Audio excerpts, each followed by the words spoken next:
Hi there, my name is Richard Petrie. I work with a lot of top professional sports people, a lot of top business people, and I want to cover something today which is it's an amazing little concept, little understanding that's going to help anyone achieve their goals a hell of a lot faster. So I just want you to think, has there ever been a time maybe you've set New Year's Eve goals, resolutions, and you decide you were going to achieve this goal and you found a month later you hadn't done anything for it? Or maybe you tried to lose some weight. A lot of people tried to do that, and you started on a course trying to do it, and you found you couldn't do it. Maybe you're going to try and get fit. Maybe you're going to try and make more money, something like that. So you have a goal, and then it's almost like your habits or your old ways of thinking have stopped you achieving it. So what I'm going to show you very quickly is why that happens and what you can do about it, and this will make a massive difference in helping you achieve and get what you want to do. Okay, first off, we just need to take this look at this whiteboard, and I'm just going to take the lid off here, and I want you to imagine that your mind is like an iceberg, and there's the water, and imagine yourself, it's almost like let's say you set a goal to lose some weight, and it's like you're sitting on a top of an iceberg with a paddle in the water, and here's your goal over here, and you're trying to move in this direction in that way. But I want you to imagine what happens when you try and, let's say, lose weight. What happens if the current is drifting this way? Okay. Now, chances are ultimately you're going to move away from your target, right? So what's going on? I mean, what's this analogy, and how does it help us understand trying to achieve goals? Well, I just want you to look at. There's two parts to this iceberg here. There's the top bit up here, and just want you to imagine this is like your conscious mind, okay? And then down below is like your subconscious. And we all know we've got a conscious mind and a subconscious mind, but most people aren't particularly familiar with this part down below the waterline. We're all pretty well aware of this and how that operates, and most people try and convince themselves to achieve goals by using logic and reason. But we're not particularly well trained at how to influence this part of the brain.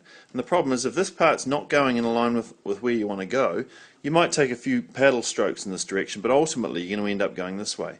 So the question is, how do you communicate with the subconscious part of the mind down here? How do we get the arrows turning around and going back the other direction?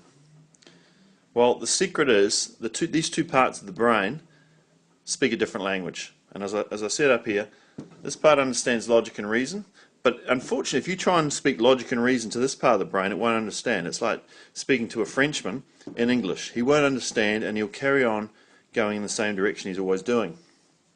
The secret to communicating with this part of the brain is to speak the language it understands, and then it works on images and emotions. So there's an impact. These images have an effect on emotions, and emotions have effect on the images. So sometimes if you've ever seen a scary movie and got scared, even though you know they're just pretending, it's not real, it's just pretending, then you'll still end up getting scared. And you might decide to turn the TV off for 10 minutes or go make a cup of tea because you're being scared, even though logically you know they're just pretending.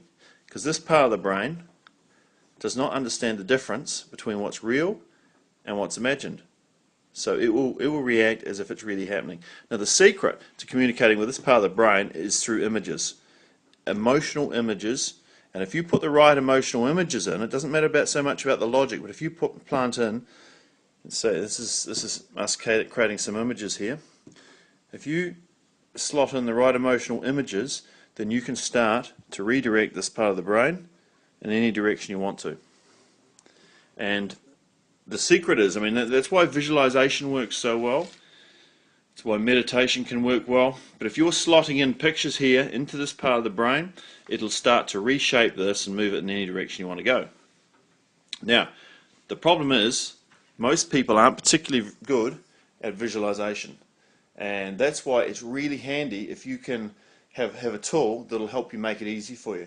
And that's where I've come across this tool called Prime Aspirations, or primeaspirations.com, and it's a piece of software that Paul Rodden set up, and it's phenomenal in terms of helping you create pictures for yourself that'll start moving your subconscious back in the other direction, whichever direction you want to go. So I really recommend check it out, get into it, start playing with it, and if you start to notice that your brain starts realigning in any direction you want to go, then it's because this factor about you communicating with this part of the brain using the right language, images and emotions.